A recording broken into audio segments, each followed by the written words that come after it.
They'll throw on first down here with Palmer. Caught, right side, Gresham. And he'll get it up near the 35, right at the 34 here. It's a 9-yard pickup on the play, and it'll be second and about a yard.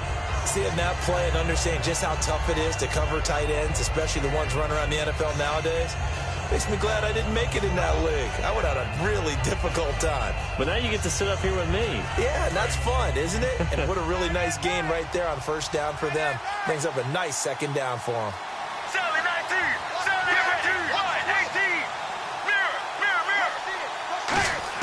On second down, here's Palmer.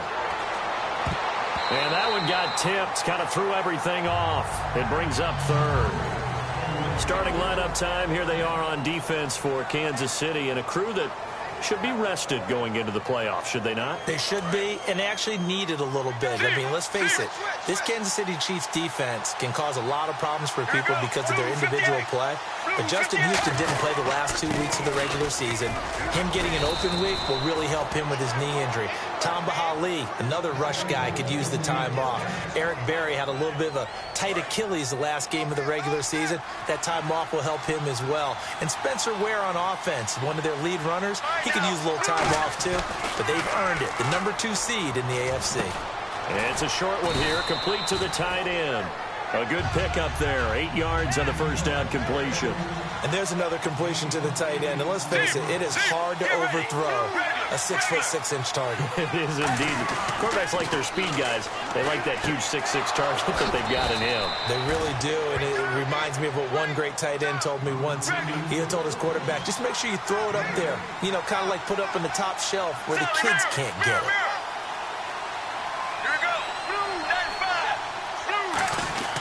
They go back to the ground with Johnson. So a nice job to break the one tackle, but not much daylight after that as he's brought down. A couple of Chiefs there to bring him down. 2nd and 5. And that's exactly what you want on a first down run. Pick up 5 yards, bring up 2nd and 5. The defensive line, though, they've got to figure out a way to out-leverage the guys up front because the offensive line is winning at the point of attack. And it's a short one here, complete to his tight end. No gain that time on the completion, and it'll be 3rd down. Now the old pass completion for no gain, not something you want to call up out of the playbook too often. Yeah, most offensive coordinators don't have that on their play sheet, so they've got to go back and scramble after this one. But right now, with what they're telling receivers about making sure you take care of the ball in open field, sometimes the fighting for extra yardage doesn't come as a result. That and good tackling could lead to no yards gained. And the Chiefs showing a dime look as they defend this 3rd down. And Palmer gives to Johnson. No gain there on the play, and that's going to leave him with a 4th down. And he got off the end there very quickly to make that play. Yeah, it was almost like the bullet train, wasn't it? I mean, just zoom. Quick, quick, quick. And what a terrific play, holding them to no gain. And that is no good. He gave it a good run. That wasn't more than a foot or so wide to the left. Back now with Charles Davis. I'm Brandon Gaudin as the Chiefs in possession of the football as we begin the 2nd quarter. As they'll take over with the ball 1st and 10.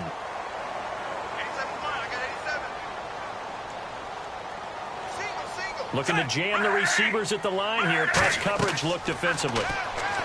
Now it's Smith. And he's got the hook up for the first time with a veteran, Jeremy Maclin.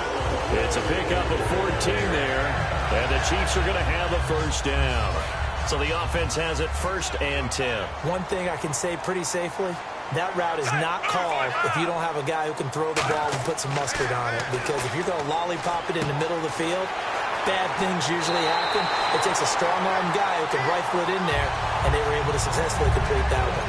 And I think, Charles, correct me if I'm wrong, when you talk about all-purpose guys, Tyreek Hill is it. He's done a little bit of everything for KC this year, hasn't he? And he's done it well, really well. In fact, he's done it so well that he's really messing up teams' game plans because the easy answer is don't kick it to him so he can't punt return, he can't kick off return. But people don't understand how hard it is to keep it away from a return guy and not kick it out of bounds and give him great field position and all these other things that goes into it. Tyreek Hill, even without touching the ball, affects the game. And he had a touchdown of 60 yards or more in each of the Chiefs' final 4 regular season games. That's been something to watch him. Now Smith. Eluding the pressure right. And incomplete there. A nice hit. Jars the ball free and brings up third down. Oh, man, for him to be that wide open and drop it. Sometimes you have just too much time on your hands, right? You end up thinking way too much, and your hands get shaky. And yes, he's a tight end, but that's a catch he should have made. And incomplete. The contact made the ball roam free and brings up fourth down. After all the preparation, all the practice, a play like that will absolutely break your heart. They had everything they wanted, just unable to complete it. In the end zone, a big-time drop. And Santos able to put this one up and through. It's good. And they take the lead here now at 10-7. So he splits the uprights there, and I would imagine it's nice as a kicker. Right when it leaves your foot, you know it's good. Yeah, it's kind of like a golfer that picks up his tee after a nice drive without even watching it land. Solid analogy. I like it. The Cardinals offense now works their way back onto the field. Last time out, they had that long 50-plus yard field goal that they missed. And I'm sure on their sideline they're thinking to themselves, okay, do we still want to try one if we're in that position again? And I would dare say that the answer would be yes. They're going to have a lot of confidence in their kicker. But just to be on the safe side, I'm sure they told their offensive guys, can we get a little bit closer this time? Closer. Yeah, you know, I'd rather get in the end zone first and foremost. But if all else fails, less of a field goal attempt for him. A couple of Chiefs there to bring him down. I do know from experience that when you slow down someone's running game, you're now doing the dictating on defense. And guess what? Now you're getting ready to tee off on their quarterback because they have to throw it all the time. But you still have to be alert for the draws and other plays of that nature to make sure you don't get hurt. When you see passes knocked down by those guys I call the frustrated fullbacks, the linebackers, you know that in their zone coverage, they were able to drop, see the ball thrown, and react to it very quickly. And the offense needs 7 out of this play on third down. Looks like the defense in press coverage here. Palmer gives to Johnson. Not much room here as he only gets it to about the 30. 2 yards on the pickup there. It's fourth down. Partner, when you're not able to run the ball successfully, it really messes everything up for an offense because no longer are you setting the tone and dictating the game. If you do want to throw the ball, play action's kind of gone out the window because they don't respect the run. And last but not least, you don't get to dictate it all when you want to throw the football. And that really hurts you as an offense. Nice job bringing that one back. 14 on the return. And it's Chiefs football. 1st and 10.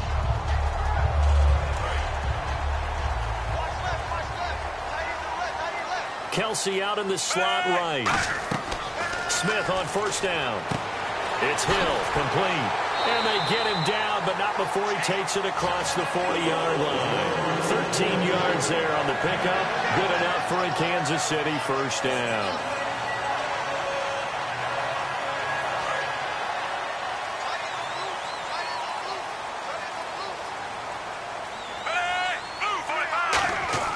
Now a first down throw. It's Smith.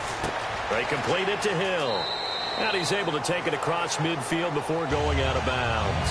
10 yards on the pickup there. And that'll be good for a KC first down. We'll see Kelsey in the slot to the left. On 1st and 10, Smith. Escaping the pressure right. And he'll just throw this one over in the way of the security crew. Incomplete here. I hope I don't sound too rah-rah on that one, but that's the exact right throw. Either your receiver gets it or no one gets it. Give him a lot of credit for being really precise with it. Got rid of it. No one got it. Smith now to throw. And a quick throw here. That's complete. And brought down, but able to get it to their 30-yard line. So in the second quarter, he's already up over 100 yards receiving now. And isn't 100 the magic number for a really good game for a receiver? So he got a chance to really shatter that and have a profound effect on this game.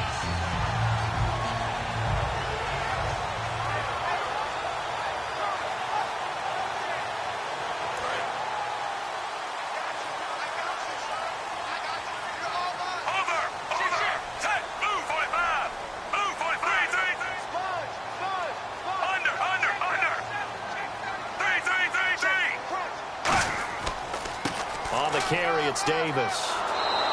Credit him with a 1-yard gain there to make it 2nd and 9. Now that's the type of play that'll fire up a defense. Hold them to 1 yard on a first down run.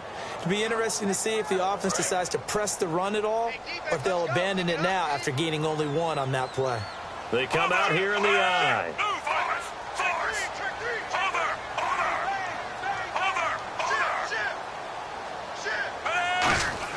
Here's Smith now on 2nd down. Letting one go deep for the end zone. And this is intercepted, but they'll say out of bounds. Oh, very close to a turnover there in the end zone. Fans do love the long ball, don't they? And he already found his guy once. Tried to give him another chance there, didn't he? Yeah, he did. Couldn't connect, but as you alluded to, he does have that touchdown from earlier, trying to keep him in the rhythm. They'll fake it. Now Smith. And incomplete here on 3rd down. Jeremy Maclin, the intended receiver. And that brings up 4th down.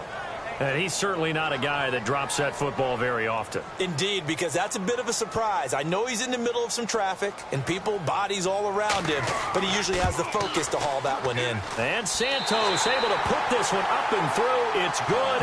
And the lead stretches to 6 here. It's 13-7.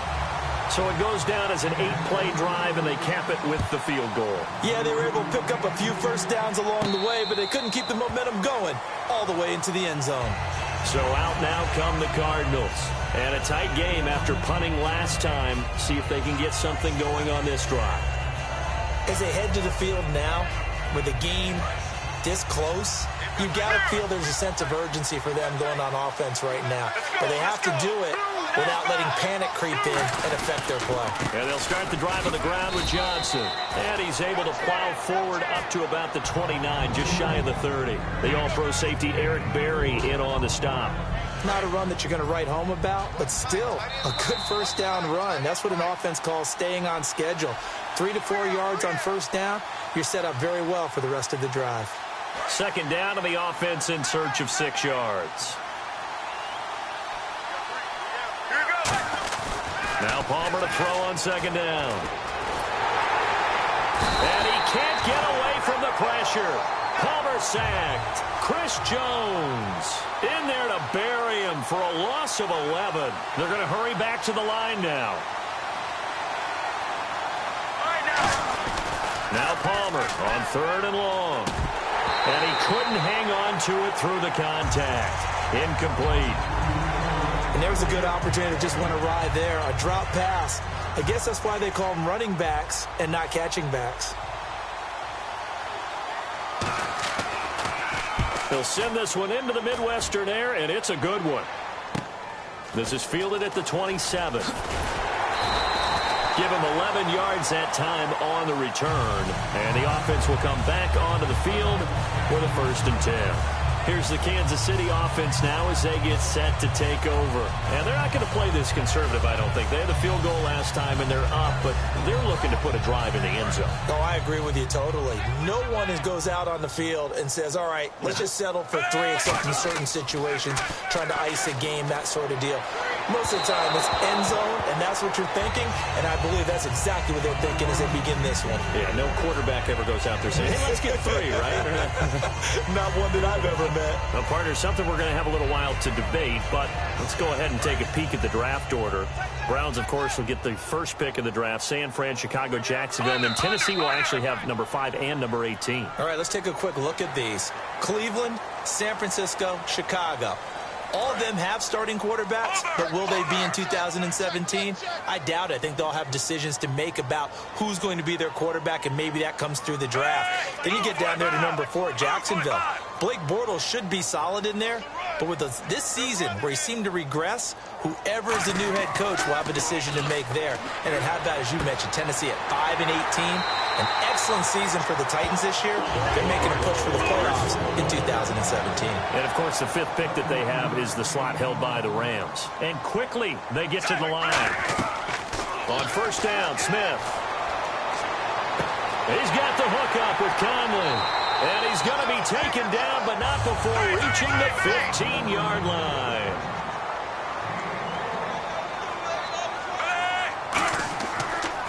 Now they'll run it on the toss. And he will lose yardage here back at the 23-yard line. It's a loss of 8 there on the first down play. Well, anytime it's a toss or a pitch play, it's a battle for the edges. Who's going to control the edge of the line of scrimmage? In other words, can the defensive guys hold their leverage? What we were always taught was keep your outside arm. Now whistles come in. We're going to get a timeout here by the offense. Brandon, down the stretch, I was able to see Greg Olsen of the Carolina Panthers play twice and set an NFL record, his 3rd straight season of 1,000 yards receiving, something that's never been done in the NFL before by a tight end. But Travis Kelce of the Kansas City Chiefs, I would say to you, he may very well have had the best season of a tight end in the NFL this year. Over 1,100 yards, finished the year as the NFL's 12th best receiver with those yards. When I watch Kansas City play,